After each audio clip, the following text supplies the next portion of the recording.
পুজোরে তোর শাশুড়ি গাছ পাকান পুকুর পাঠাই একার করে দিল রে। তোর শাশুড়ি তো পাঁচটা সেগড়া বাগান রে।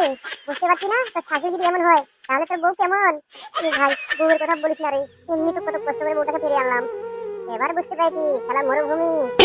তোর শাশুড়িকে কি হারে পানি কোটাছে তাহলে? এই, তোর শাশুড়ি নারকেল গুলো আর মনে থাকলো না রে, একদম শেষ করে দিল রে। তোর শাশুড়ি আর বুঝতে পারে কি করে রে?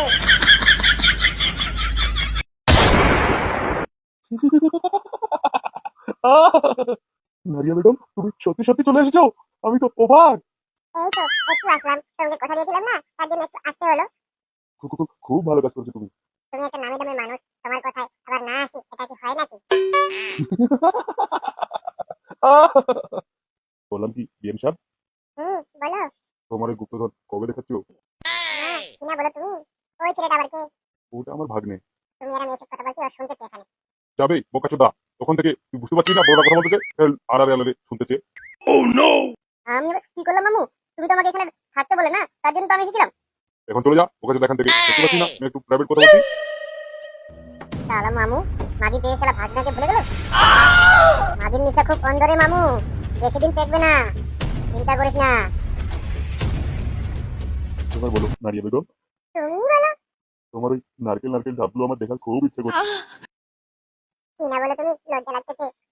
জান আমার, তোমার ওই গুপ্তধনের তালা আমি খোলাতে চাই। নারিয়া বেগম তুমি জানো তোমাকে প্রথম যেদিন দেখেছিলাম আমি তোমার প্রেমে পড়ে গেছিলাম। আমিও গো।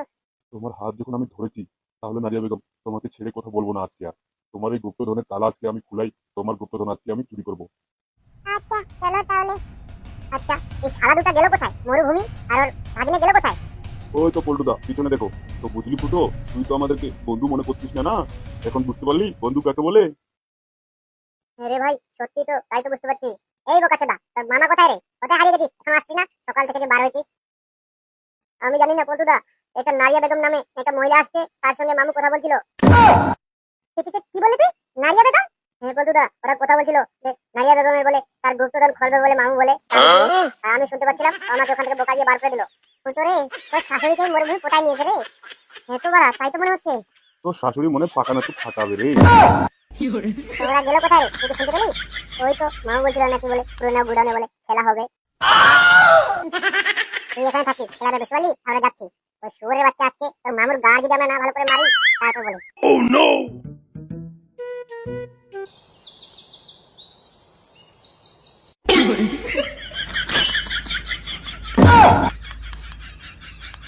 ফুটো রে, তোর শাশুড়ি গাছ পাকান পুকুর পাঠাই একার করে দিল রে। তোর শাশুড়ি তো পাঁচটা সেগড়া বাগান রে।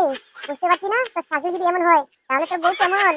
এই ভাই বউয়ের কথা বলিস না রে, এমনি তো কত কষ্ট করে বউটাকে ফিরিয়ে আনলাম, এবার বুঝতে পারছি শালা মরুভূমি। তোর শাশুড়িকে কি হারে পটান কোটাছে তাহলে? ফুটো রে, তোর শাশুড়ির নারকেল গুলো আর মনে থাকলো না রে, একদম শেষ করে দিল। তোর শাশুড়ি রাত গুপ্ত ধন করে নিল রে।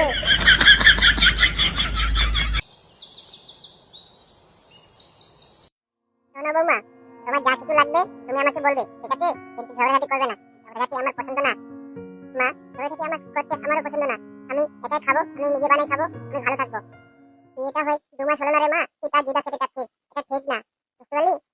আহা গিন্নি, বৌমা যেটা খুশি থাকে সেটাই নিয়ে ওকে খেতে দাও না, তুমি কেন এখন মাথা গোলাচ্ছ? না মানে একটু বললাম যে কিছু লাগলে বলিস আমাকে। শোনো বৌমা, তুমি টেনশন নিবে না, ঠিক আছে? যা লাগবে তোমার শাশুড়ি মাকে বলবে, শাশুড়ি মা তোমার দিয়ে দিবে। বাবা। তো ফুটো কোথায় গেছে? ওই তো বাবা, ছোট ওর বন্ধুদের সাথে বাইরে গেল। বৌমা, দেখো তো তোমার মাটা না। মা, তুমি এটা তাড়াতাড়ি চলে আসলে যে? শুনলাম নাকি তুই বলে জুদা খাবি। পিএম স্যার, তোমাকে এই কথা কে বললো? ওই তো ছোট বললো রাত্রেবেলা ফোন করে, সে বলে জুদা খাবে, তো শাশুড়ি মা তুমি একটু আসিও আর আমার একটু সংসারটা গোছিয়ে দিয়ে যাইও।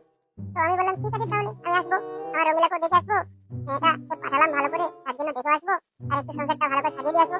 আচ্ছা বিএন সাহেব, এসেছো বেশ করেছো। তোমার মেয়েকে এখন তুমি রুমে নিয়ে যাও, বুঝাও ওকে। চল রে মা, রুমে চল।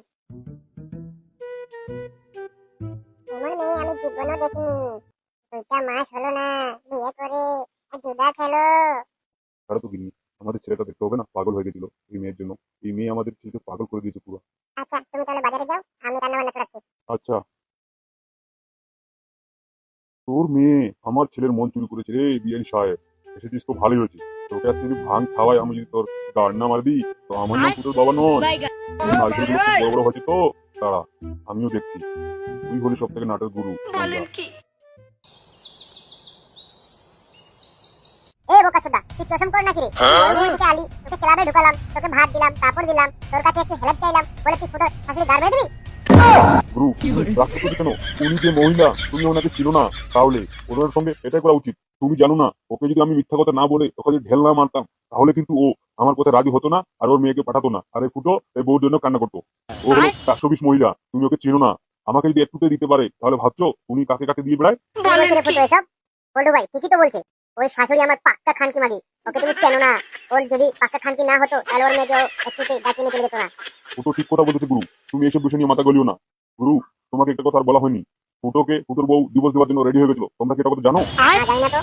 তাহলে ভিতরে ভিতরে ফুটোর শাশুড়ি তার গ্রামের প্রদীপ নামে কোনো ছেলের সঙ্গে বিয়ে ঠিকঠাক করেছিল, ফুটোকে বলে ডিভোর্স দেবে। আমি কত কি করে মানিয়ে নিয়ে আসলাম, তুমি জানো আমি কতটা ঢেল ফেকেছি ওখানে? কি বলেছিস তুই ওখানে? আমি বলেছি আমি একটা নামি দামি ব্যক্তি, আমার 4টা রাইস মিল আছে, 4টা ফ্যাক্টরি আছে। আমি গ্রামের লোক আমার কোথায় মানে, তার জন্য আমি এখানে এসেছি। তার জন্য ফুটোর শাশুড়ি তো আমার জন্য দিওয়ানা হয়ে গেছে, তুমি বুঝতে পারছো না? দেখ, এই কথাটা বললে একদিন না একদিন ধরা পড়বেই। যখন ধরা পড়বে ফুটো ভাই, তখন দেখানো যাবে। ওর শাশুড়িকে নিয়ে আসছি, ওর শাশুড়ি গাড়ও মেরেছি, আর কি চাই? শালা তুই তো শঙ্কর মামু, মামির জন্য শালা আমাকে ভুলে গেলি। আমাকে বললে এখান থেকে চলে যা চলে যা। তোকে আমি নিয়ে আসলাম গ্রামে, আর গ্রামে নিয়ে আসার পর এখানে তুই এখন আমাকে দাদাগিরি দেখাচ্ছিস? হ্যাঁ, আরে ভাগ্নে, আমি অমনটা বলতে চাইনি। তোকে একটু বুঝতে হবে না ব্যাপার স্যাপার? তুই একটু বড় হসনি? ফুটো, তোকে একটা কথা বলতেছি রে। হ্যাঁ মরুভূমি ভাই বলো। বললাম কি, তোর বউ কিন্তু অন্য কাউকে মন দিয়ে আছে, আর ওই মন তোকে কিন্তু চুরাতে হবে। রাগের মাথায় না, ঘুরিয়ে ভালে চুরাতে হবে, বুঝতে পেরেছিস? বুঝলাম। তোর বউ হলো জেদি চেংড়া। হ্যাঁ, ওকে রাগ দেখায় কোনো কিছু পেতে পারবি না। ওকে যা নিতে হবে একদম প্যার সে ভালোবাসে নিতে হবে, এবং নরম কথা বলে, মিষ্টি কথা বলে। আর কিন্তু রোজ একবার করে পাইপ দিবি, না হলে কিন্তু তোর বউ শান্তিতে থাকতে পারবে না, বুঝতে পেরেছিস? বুঝলাম। আর তোর শাশুড়িকে আমি দেখতেছি, চিন্তা নাই, বুঝতে পারলি? তো বোকাচোদা, তুই যা করবে একটু বলে কর না। তুই চুপ করে একা একা করতে দিস, আমাদেরকেও কিছু জানাচ্ছিস না। হ্যাঁ, দেখো গুরু, এসব কথা সবাইকে বলতে হয় না।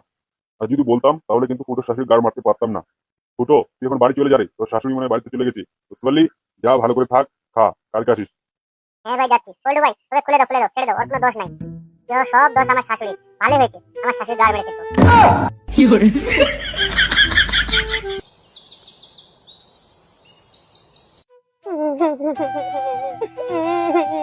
চুপ রে বাড়া চুপ, বলছি তো চুপ। হয়েছে, কাঁধে কি করছিস? ছেলে মানুষ হয়ে তুই কাঁদছিস, এটা লজ্জার ব্যাপার রে। আমি আর তোকে খাচ্ছি রে, বারটা আমার বরবাদ করে দিল রে, বিয়ে দিয়ে রে। শালাটা আমার বাড়ি থেকে বার করে দিল বিয়ে দেওয়ার পর। এখন বউকে নিয়ে আমি কোথায় যাবো রে? আমার কাছে একটা আইডিয়া আছে রে। কি আইডিয়া বল? তুই তোর বাপকে গিয়ে বল যে আমার বাড়ি ঘরের ব্যবস্থা করে দাও, একটা আমাকে জায়গা দাও, তাহলে আমি থাকবো কোথায়? আমি তো ওই বাড়ি থেকে বেরিয়ে আসছি ভাই। আমি বলছি যাবো না ওই বাড়িতে আর। ধুর গাধা, তোকে যেতে হবে। আবার সতীন মা বাল আমাকে ঢুকতে দিবে না বাড়িতে। ওই যা একটা মহিলা, কি আর বলবো তোকে। দেখ, আমি যেটা বলছি সেটা কথা শোন। তোর বাপকে গিয়ে বল, বাবা তুমি আমাকে বলেছিলে বিয়ে দিবে, ওই ভিটাটাতে আমার বাড়ি বানিয়ে দিবে, ওই ভিটাটা আমার নামে করে দাও। আর নাহলে কিন্তু আমি তোমার নামে ক্যাশ করে দিব। ক্যাশ করে দিব ভাই, সত্যি সত্যি? আরে সত্যি সত্যি না রে পাগল, হয়ে দেখাবি। গিয়ে বলবি কি, বাবা আমাকে জমির ভিটাটা দাও, আমি বাড়ি হয়ে থাকি ওখানে, আমি খেতে কবে খেতে পারবো। তারপর তুমি যদি না দাও, তাহলে কিন্তু আমি তোমার নামে ক্যাশ করে দেবো। তারপর তুমি তখন থাকবে পরে জেলে। এই কথাটা বললে হবে? হ্যাঁ হ্যাঁ, যা তো, তোরা বাবা তখন ভয়ে তোকে তোকে দিয়ে দিবে জমি। বন্ধু, তুই তাহলে এক কাজ কর, তুই আমার সঙ্গে চল রে, আমি একা যেতে পারবো না। হ্যাঁ হ্যাঁ চল, আমি চলছি, চল তাহলে। হ্যাঁ, কি হয়েছে বল। বাবা তুমি আমাকে বলেছিলে যে বিয়ে দিবে, তারপর তুমি আমাকে ওই পাশের পাড়া ভিটাটা আছে, ওই ভিটাটা আমার বাড়ি বানিয়ে দিবে।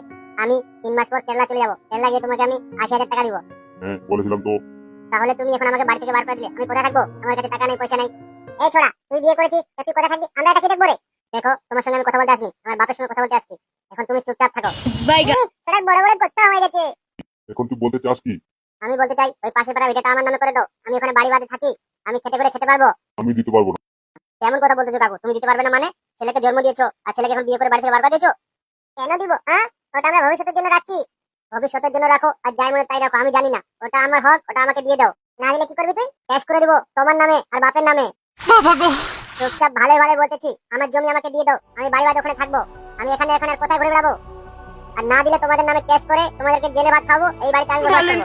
কথাটা বুঝতে পেরেছো সদমা? তোমার সঙ্গে আমার কোনো কথা নাই। আমার জমি আমাকে দিয়ে দিলে আমি চুপচাপ ওখানে খাবো থাকবো। আর তুমি এই বিষয়ে নাক গলাবে না। তুমি আমার বাপকে বিয়ে করে আমার বাপকে আমার কাছ থেকে কেড়ে নিলে। আর তোমাকে বলতেছি বাবা, কালকের মধ্যে ওই জমিটা আমার নামে করে দাও। আমি ওখানে বাড়ি বাঁধবো, ওখানে থাকবো, খেটে ঘুমে খাবো আমি। আর না হলে বুড়ো বয়সে জেলে ভাত খাওয়ার জন্য প্রস্তুত হয়ে থাকো।